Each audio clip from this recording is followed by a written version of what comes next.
نحمده ونصلي ونسلم على رسول الكريم اما بعد فاعوذ بالله من الشيطان الرجيم بسم الله الرحمن الرحيم ورفعنا لك ذكرك صدق الله العظيم وصدق رسوله النبي الكريم الأمين الصلاة والسلام عليك يا سيدي يا رسول الله وعلى آلك وأصحابك يا خاتم النبيين۔ تحریک لبیک یا رسول اللہ، تحریک لبیک پاکستان کے تمام ذمہ داران، تمام عشاقان مصطفیٰ علیہ تحیت و ثنا، آپ حضرات نے جس انداز میں نبی علیہ الصلوۃ والسلام کی عزت آبرو پر پہرا دینے کے لیے 15 نومبر کو لیاقت باغ سے ہوتے ہوئے فیض آباد پہنچے ہیں۔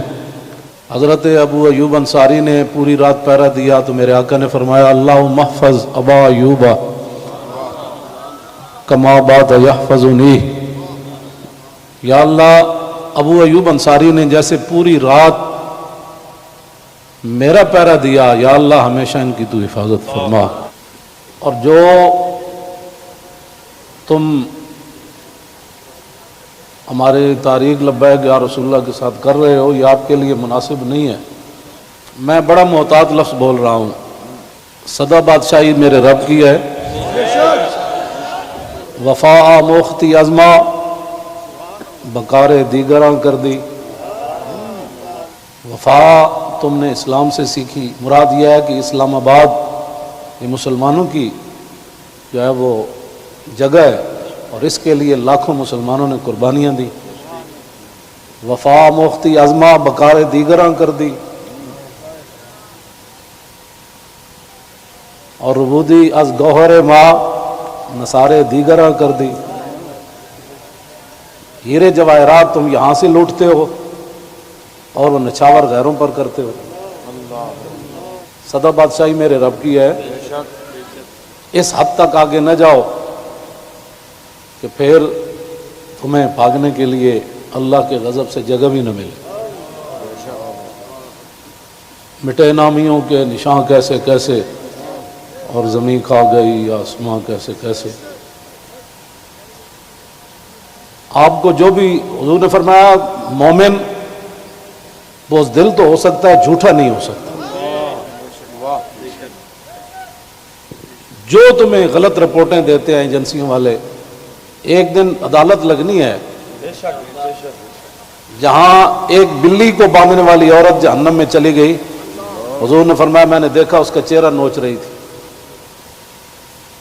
تو تم ان حضور کے غلاموں پر جیسے شیلنگ کرتے ہو اور جس بے دردی کے ساتھ تم ان کو گرفتار کرتے ہو، پھر لبیک کے نعرے کے اوپر تم مارتے ہو ان کو، تو جس دن آپ عدالت بیسی تل تل لکھیا بھرنا۔ اور عدالت اب یہاں بھی لگنے والی ہے، سدا یہ نہیں رہنا، سدا نہیں رہنا۔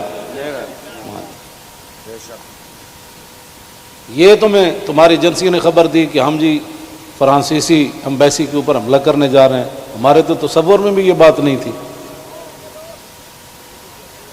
کیوں جھوٹ بولتے ہو؟ فنجعل لعنۃ اللہ علی الکاذبین، کیوں جھوٹ بولتے ہو؟ یہ چمکتے ہوئے چہرے، یہ سارے یہ سادات حافظ قاری، آپ ان سے اگر پوچھ لیں جی آپ کا کیا مطلب ہے، کیوں جا رہے ہیں، ہم آپ کو بتا دیتے کیوں جا رہے ہیں۔ میں نے ادھر بھی وہی تقریر کی، کراچی میں بھی وہی کی۔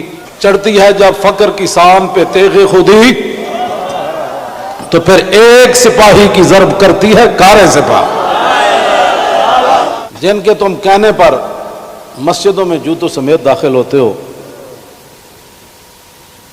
اور جن کے کہنے پر تم حفاظ اور قراء اور علماء اور سادات کو اور علماء نے رسول پر ظلم و ستم ڈالتے ہو، تو آپ کو پتہ ہے حضور نے کیا فرمایا؟ من آذا مسلمن فقد آذانی۔ حضور نے فرمایا جس نے کسی مسلمان کو دکھ دیا اس نے تو مجھے دکھ دیا، اور پھر رسول اللہ کے نعرے پر تم لوگوں کو مارتے ہو۔ یہ میں بالکل کھلی بات کر رہا ہوں آپ سے، جو یہاں مخبر بیٹھے ہیں نا، جھوٹ ہی ہے. الصدق ینجی والکذب یہلک. 72 سال تم نے جھوٹ بولا نا، تو آج پوری دنیا میں پاکستان کو تم نے تباہ کر دیا. نہ کوئی کرنسی کی وقت رہی، نہ ہمارے پاسپورٹ کی وقت رہی، نہ ہماری اشیاء کی وقت رہی. کہتے ہیں یہ پاکستانی بنی ہوئی ہے، چھوڑو چھوڑو چھوڑو، یہ پاکستانی پاسپورٹ ہے، ان کو لائن میں لگا دو. گراؤ، جلاؤ، بندے مارنا اور دکانیں لوٹنا، ہمارے کروڑوں میں حصے میں بھی کسی کارکن کے دل میں بھی نہیں آئی یہ بات. کل جو ظلم تم نے کیا، یہ بھوکے پیاسے بیٹھے رہے اور رات 4 بجے سے لے کر صبح 9 بجے تک. ایک دن تو عدالت لگنی ہے نا. کوئی بات نہیں، انشاءاللہ یہ بات پھر تو ہے نا، یہ کوئی مسئلہ ہے نہیں، یہ تو ہونا تھا. اللہ تعالیٰ پھر ایسے ہی عطایا علی متن البلایا. ہاں، جو اللہ کے انعامات ہوتے ہیں نا، وہ تکلیفوں کی پشت پر سوار ہو کے آتے ہیں. ہاں، نہ کوئی ہمارا کارکن اس قسم کی جناب وہ باتوں میں ملوث ہے تو آپ ہمیں بتائیں. میں بھی موجود ہوں، شاہ جی موجود ہیں، اے موجود ہیں، نتیش شاہ جی موجود ہیں، ہمارے سرپرست عالم موجود ہیں، ہمارے شاہ جی آگے بیٹھے ہیں، سید ظہیر الحسن شاہ صاحب موجود ہیں. آپ کو کیا مسائل ہے ہم سے؟ وہ جو درد ہے نا، وہ اصل بتائیں آپ کو. ہاں جی، وہ بتائیں. وہ درد تو ہے جو وہ تو قیامت تک رہنے ہیں. اور یہ نہ ہو کہ قیامت والے دن وامتاز الیوم ایھا المجرمون میں تم بھی کھڑے ہو جاؤ. اور اس دن پھر یوم یعض الظالم علی یدیہ، اس دن پھر اپنے ہاتھ کاٹو کہ ہائے ہم نے لبیک والوں کے ساتھ یہ ظلم کیوں کیے تھے. لیکن آج لے ان کی پناہ. کوئی ہمارے مقاصد ایسے نہیں ہیں. آپ کو ایجنسیاں غلط رپورٹ دیتی ہیں اور انشاءاللہ یہ قیامت والے دن انگلیاں بھی بول پڑیں گی. جو تم ہمارے خلاف جھوٹ لکھتے ہو نا کہ یہ منصوبے بنا رہے تھے، یہ دہشت گردی کرنا چاہتے تھے، ہمارے یہ مقاصد میں بات نہیں ہے. ہم تو اتنا چاہتے ہیں کہ بس سفیر نکال دو، بات ختم. ہم نے کیا اس کو آگ لگانی ہے؟ ہم تو یہ جو ادھر کھڑے ہیں نا، وہ درخت کا پتہ کاٹنے کے لیے بھی ہم تیار نہیں ہیں. اب تم ہم سے کون سا وہ سند لینا چاہتے ہو؟ وہ ذرا سند اختیار کر کے مجھے بھی لاہور بھیج دینا کہ پاکستان کی اس طرح بندہ محب وطن ہوتا ہے، یہ سند ہے اس کی. ہاں، ہمارے شاہ صاحب کو بھی بھیج دینا اور ہم پھر آپ کو اس پر سائن کر کے بھیج دیں گے کہ جی محب وطن وہ ہوتا ہے. میں آپ آگے حذف کر رہا ہوں سارے. ہاں، محب وطن کون ہوتے ہیں میں حذف کر رہا ہوں ساری باتیں. ہاں جی، یہ باتیں ہم نہیں کرنا چاہتے. ہم رسول اللہ کے غلام ہیں اور حضور کی عزت کے لیے ہم باہر نکلے ہیں. تم نے ڈاکہ مارا ووٹوں پر، ہم نے کوئی احتجاج کیا؟ کہ کچھ بھی نہیں کیا. آئندہ بھی ڈاکہ مارو گے تو کیا کرو گے؟ سدا تم نے رہنا ہے. حضور کا دین تو آنا ہی آنا ہے. یہ شاہ صاحب نے جو گفتگو کی ہے نا، اقبال قلندر لاہوری کہتا ہے حلقہ درویشاں وہ مرد خدا کیسا. اے حلقہ درویشاں وہ مرد خدا کیسا، وہ جس کے گریباں میں ہنگامہ رستا خیز.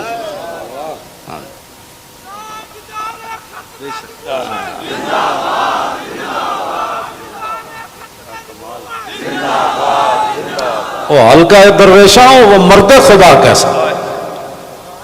ہاں، اللہ جو ذکر کی گرمی سے شمع کی طرح روشن، جو فکر کی سرعت میں بجلی سے زیادہ تیز. حلقہ درویشاں وہ مرد خدا کیسا.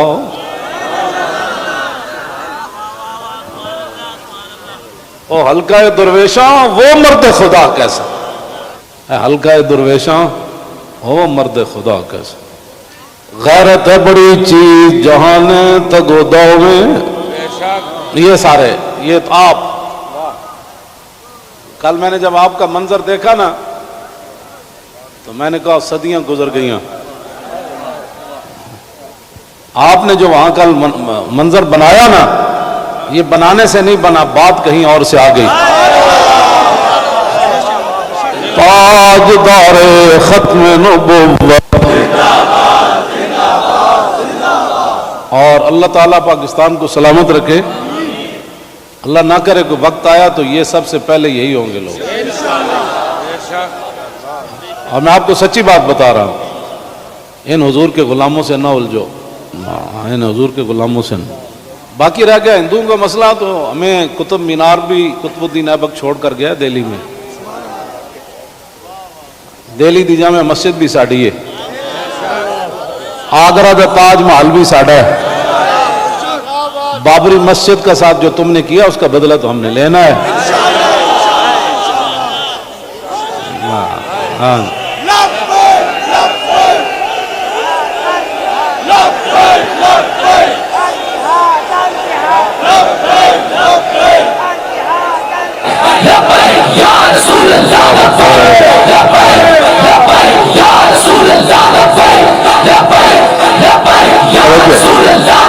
آپ کو بھی ہماری سمجھ نہیں آئی، اللہ آپ کو سمجھ عطا فرمائے، آپ کو سمجھ عطا فرمائے۔ اللہ اقبال کی گل کر گیا، حاصل کسی کامل سے یہ پوشیدہ ہنر کر، حاصل کسی کامل سے یہ پوشیدہ ہنر کر، کہتے ہیں کہ شیشے کو بنا سکتے ہیں خارا۔ اور جو آپ کر رہے ہیں، دین ہاتھ سے دے کر اگر آزاد ہو ملت۔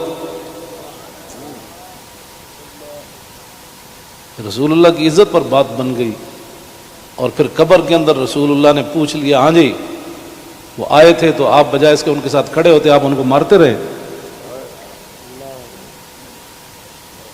آپ ان کے خلاف پرچے کاٹتے رہے۔ اس طرح نہ کریں، آپ کی بڑی مہربانی ہے، ہم سے بڑا کوئی محب وطن کوئی نہیں، اور ہم سے بڑا کوئی رسول اللہ کے دین کی بات کرنے والے بڑے بڑے ہیں، میں بھی ان کے ساتھ شامل ہوں، یہ نہیں میں کہتا، بڑے بڑی دنیا موجود ہے، میں تو اب بھی نیچے بیٹھنا تھا، ان حضرات نے کہا نہیں اوپر بیٹھے۔ ان حضرات نے کل جو قیادت کی ہے آپ حضرات کی، اور آپ نے جو قربانیاں دی ہیں، صدیوں کے بعد لوگ کہیں گے نہیں یہ ایسے ہو نہیں سکتا، نہیں ہو سکتا، ایسے ہو سکتا ہے۔ میڈیا والے ہمارے اپنے بچے ہیں، ان کو بھی ہم کہتے ہیں کہ قیامت والے دن حصل ما فی الصدور بھی ہوگا۔ میں اس وقت سینے میں کیا سوچ رہا ہوں، آپ کیا ہیں، یہ بھی راز نکال کر رکھ دیے جائیں گے۔ تو اگر یہ تمہاری یہ باتیں حضور کے کام نہ آئیں، تمہارا یہ کیمرہ، یا تو ہم غلط کام کر رہے ہو نا، تو پھر آپ بالکل ہمارے خلاف بات کریں۔ جب صرف بات رسول اللہ کی عزت کی ہے، آپ آگے لگے نا، ہم آپ کے ساتھ ہیں، آپ آگے لگے، ہم آپ کے ساتھ ہیں، کوئی بھی آگے لگے۔ ہماری ویل چیئر پیچھے رہ گئی، ہمارے یہ قائدین پیچھے رہ گئے، تو بات کرنا، اس طرح نہ کریں ہمارے ساتھ۔ ادھر جو بیٹھے ہیں نا، وہ درد دل رکھنے والے، کوئی پاکستان کے بارے میں، وہ ہماری بات اگر ان کے کان صحیح ہیں تو وہاں تک پہنچائیں۔ لوگوں کے گھروں میں سیڑھیاں لگا کے داخل ہونا، پتہ ہے نا، رسول اللہ کنگھی فرما رہے تھے تو ایک بندہ آیا تو اس نے دستک دی، تو پھر وہ جو دروازے کے سوراخ ہیں انہوں نے پھر وہاں سے دیکھا تو رسول اللہ وہ کنگھی لے کر جلدی سے آئے، اور میں قریب تھا کہ میں اس کی آنکھ نکال دیتا۔ ہم نے جن کا کلمہ پڑھا ہے نا، اور تم نہ کسی عورتیں دیکھتے ہو، نہ بچیاں دیکھتے ہو، نہ بچے دیکھتے ہو، نہ مسجد دیکھتے ہو، اور یہ میڈیا والے قیامت والے دن مسجدیں تو اٹھا کر رکھ دی جائیں گی، لیکن میڈیا کا سامان نہیں رکھا جائے گا، یہ ان پلڑوں میں رکھا جائے گا۔ تو اس دن پھر کیا ہوگا؟ آپ کم از کم مسجدوں کے تقدس کا تو خیال کریں کہ بھائی جوتوں سمیت مسجدوں میں داخل ہو جاتے۔ ایک وہاں دروازہ توڑا گیا تو پورا میڈیا چیخا، حجی یہ کیا ہو گیا، کیا ہو گیا؟ تو آپ کو پتہ ہے کتنے مسجدوں کے دروازے انہوں نے توڑے، کتنی مسجدوں میں جمعہ نہیں ہوا، کتنے اماموں کو اٹھا لیا گیا، کتنے خطیبوں کو اٹھا لیا گیا، اس جرم میں کہ لبیک کا نعرہ لگانا ہے، یہ تو لگنا ہے۔ میرے آقا و مولا اونٹنی پر سوار ہو کر تشریف لے جا رہے ہیں، یہ ہمارے لیے تھا، ورنہ وہاں اس اونٹنی نے کیسے پھسلنا تھا، اونٹنی پھسلی، حضرت طلحہ بن عبید اللہ چھلانگ لگا کر رسول اللہ کو جا کے ہاتھ رکھا، جعلن اللہ فداک یا رسول اللہ۔ حضور آپ کی اونٹنی کیوں پھسلی؟ میں جو قربان ہونے کے لیے صرف اونٹنی پھسلی تو اتنے بڑے واقعات ہو گئے اور تم ہمیں لالپا بھی دیتے ہو، ایسے ہو جائے گا تو ایسے ہو جائے گا، ایسے کچھ بھی نہیں ہوگا۔ ہاں حضور کی عزت پر پہرا دو۔ ہم چاہتے ہیں کہ قیامت والے دن آپ بھی رسول اللہ کی ناموس کے محافظین کی لائن میں آ جائیں۔ توجہ، آپ اس لائن میں لگ جائیں جس میں نور الدین لگا ہوا ہوگا، آپ اس لائن میں لگ جائیں جہاں صلاح الدین لگا ہوگا، آپ اس لائن میں لگ جائیں جہاں محمود غزنوی لگا ہوگا، شہاب الدین محمد غوری لگا ہوگا۔ کیوں اس طرح اپنی دنیا آخرت برباد کر رہے ہو پھر؟ اور جو نکلتے ہیں آپ ان پر بھی ظلم کرتے ہو، اس کی اجازت نہیں ہے۔ نہ اپنی نالائکیاں تاریخ لبیک کے اوپر ڈالتے ہو، اور چوکوں میں کھڑ کے آدھے گھنٹے کے لیے احتجاج کرنے سے کشمیر آزاد نہیں ہوتے۔ کشمیر آزاد ایسی ہونا ہے جیسے مکہ فتح ہوا، جیسے بدر فتح ہوا۔ ہاں آدھا گھنٹہ کارپوریشن کے بندے کھڑے ہو جائیں گے اور وہ بھی ختم ہو گئے، آدھے گھنٹے میں کارپوریشن کے بندے نے تو اپنی تنخواہ لینی ہے، باز آ جاؤ۔ تم بتاؤ جو درد ہے وہ ہمیں بتاؤ۔ پاکستان جن مقاصد کے لیے بنا وہ تو یہی ہے جو ہم یہاں بیٹھے ہیں۔ اگر اس کے علاوہ کوئی قائد اعظم محمد علی جناح اور علامہ اقبال قلندر لاہوری، لیاقت علی خان، حضرت مولانا سید نعیم الدین مراد آبادی، سید ابو الحسنات قادری، مولانا مصطفیٰ رضا خان، مولانا حامد رضا خان، اگر ان کے کوئی اور مقاصد تھے تو ہم نہیں سمجھ سکے، آپ ہمیں لا کر دکھائیں۔ اس طرح نہ کرے۔ پاکستان ہمیشہ جو قومیں بنیادیں چھوڑ دیتی ہیں وہ قومیں ختم ہو جاتی ہیں۔ بنیاد پر ہی تو ہم کھڑے ہیں۔ پاکستان کا مطلب کیا؟ دستور ریاست کیا ہوگا؟ اور پاکستان جن مقاصد کے لیے بنا ان مقاصد کے ساتھ ہمارے ساتھ باتیں سنا کرے۔ اور جھوٹا بندہ جھوٹا ہی ہوتا ہے، جھوٹیاں خبراں تے کدی بھی تانوں حق نہیں بنتا۔ پتہ ہے کتنی قیامت نو سزا لبنی تانوں۔ ایک آل رسول تسی انہوں نے جناب جا کے انہوں دے منہ تے تسی جتیاں مارنے ہو لوگاں دے، تو لبیک کیوں کہنا؟ بھائی یہ تو کمال ہے، یہ تو گو بھی کہتی ہے لبیک یا رسول اللہ، ہرنی بھی کہتی ہے لبیک یا رسول اللہ، صحابہ بھی کہتے ہیں لبیک یا رسول اللہ، اور تم منہ پر جوتے مارتے ہو۔ آپ کی کس نے تعلیم کی؟ پھر تم علماء کو تانے دیتے ہو کہ دین دے ٹھیکیدارن، اسی دین دے ٹھیکیدار نہیں لیکن چوکیدار ضرور ہیں۔ تسی ٹھیکیدار ہو جی شاہ جی؟ نہیں تسی بس تسی شاہ جی ہاں چوکیدار ہیں۔ اب یہ لفظ تمہیں کون پڑھاتا ہے کہ تم علماء کو دیکھ کر کہو تم دین دے ٹھیکیدار ہو؟ شرم مارے میں اندر بڑی ہیں، تم سمجھا میں کو ڈری ہیں۔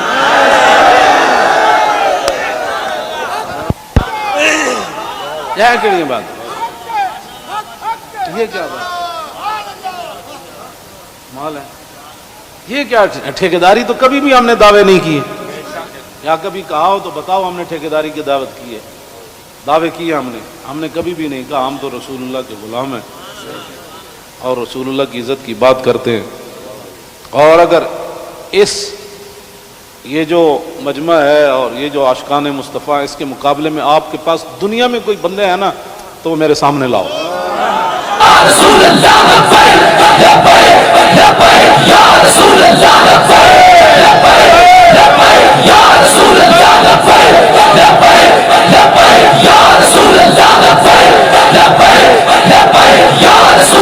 عن الحسن بن علی رضی اللہ تعالی عنہما قال سألت خالي عند ابن أبي علا وكان وصافا عن حلية رسول الله صلى الله تعالى عليه وسلم أنا أشتهي أن يصف لي منها شيئا نتعلق به فقال كان رسول الله صلى الله تعالى عليه وسلم فخما مفخما يتلالى وجه تلال والقمر ليلة البدر أطول من المربوع وأكثر من المشذب عظيم العامد رجل الشعر إن فرقت عقيقة فرقها وإلا فلا يجابه شعره شحمة أذنيه إذ هو بفره وأظهر اللون واسع الجبين أزج الحواجب سوابغ من غير قرن بينهما عرق يدر الغضب وأقنى العرلين له نور يحسبه من لم يتأمل وشم كس اللحية سهل الخدين دلي الفم مفلج الأسنان دقيق المشربة كأن عنق وجود دنيا في صفاء الفضة معتدل الخلق باطن متماسك سواء البطن والصدر عريض الصدر بعيد ما بين منكبين ضخم الكراديس أنور المتجرد موصول ما بين اللبة والسرة بشعر يجري كالخط عاري الثديين والبطن مما سوى ذلك أشعر الذراعين والمنكبين وعالي الصدر طويل الزندين رحب الراحة شسن الكفين والقدمين سائل الأطراف أو قال شائل الأطراف خمسان الأخمسين مسيح القدمين ينبو عنهما الماء إذا زال زال قلع يخطو تكيفا ويمشي هون ذري المشية إذا مشى كأنما ينحط من سبب وإذا التفت التفت جميعا خافض الطرف نظره إلى الأرض أكثر من نظره إلى السماء جل نظر الملاحظة يسوق أصحابه يبدأ من لقي الصلاة.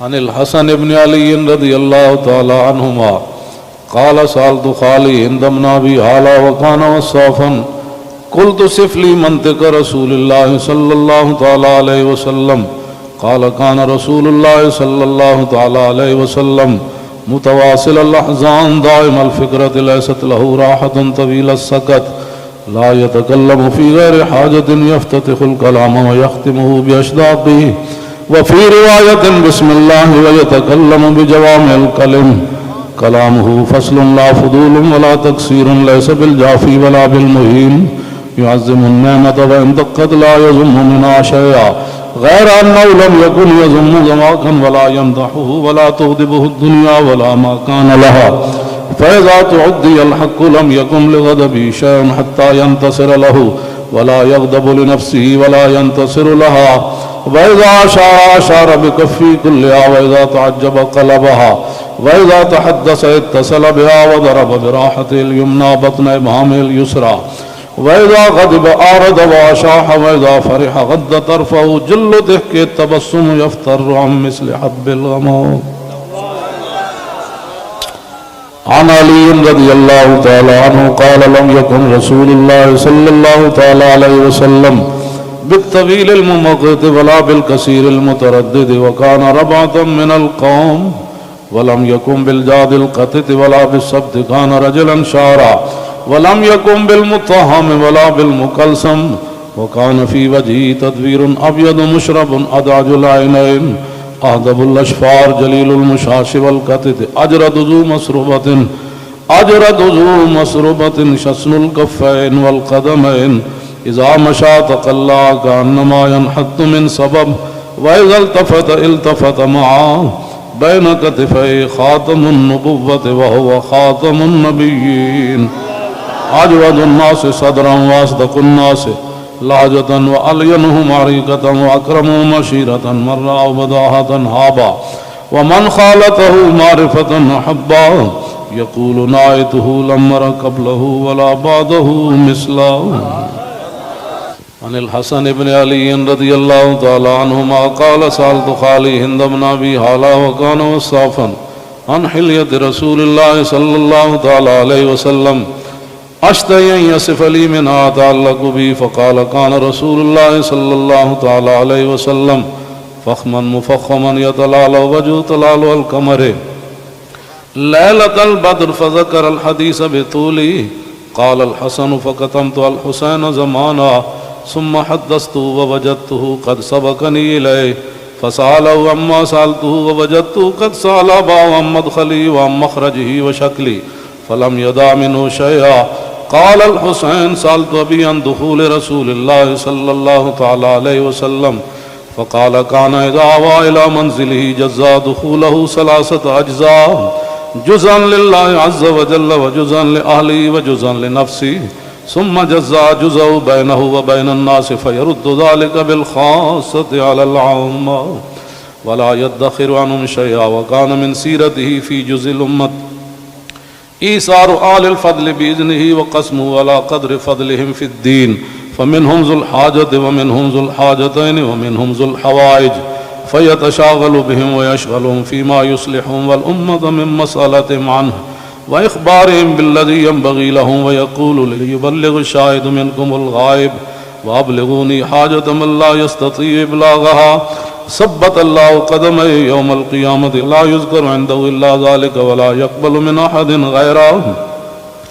يدخلون رفادا ولا يفترقون إلا عن زواكم ويخرجون أدلة يعني على الخير قال فسألته عن مخرجه كيف كان يصنع فيه قال كان رسول الله صلى الله تعالى عليه وسلم يخزن لسانه إلا فيما يعنيه ويؤلفهم ولا ينفرهم ويكرم كريم كل قوم ويوليه عليهم ويحذر الناس ويحترس منهم من غير أن يطوي على أحد منه بشره وخلقه ويتفقد أصحابه وسأل الناس عما في الناس ويحسن الحسن ويقويه ويقبح القبيح ويوهيه معتدل الأمر غير مختلف فيه لا يغفل مخافة أن يغفلوا أو يملوا لكل حال عنده وتعد لا يكسر عن الحق ولا يجاوزوه الذين يلونه من الناس خيارهم أفضلهم عنده أعمهم نصيحة وأعظمهم عنده منزلة أحسنهم مواساة ومبازرة قال فسألت عن مجلسه قال كان رسول الله صلى الله تعالى عليه وسلم لا يقوم ولا يجلس إلا على ذكر وإذا انتهى إلى قوم جلس حيث ينتهي المجلس ويأمر بذلك يعطي كل جلساء بنصيبه لا يحسب جليسه أن أحدا أكرم عليه منه من جالسه وفاوضه في حاجة صابرة حتى يكون هو المنصرف عنه ومن سأله حاجة فلم يرده إلا بها أو بميسور من القول قد وسع الناس بسطوا وخلقوا فصار لهم أبا فصاروا عنده في الحق سواء مجلس علم وحياء وصبر وأمانة لا ترفع فيه الأصوات ولا تؤبن فيه الحرم ولا تنسى فلتاته متعادلين يتفاضلون فيه بالتقوى متواضعين يوقرون فيه الكبير ويرحمون فيه الصغير ويؤسرون ذا الحاجة ويحفظون الغريب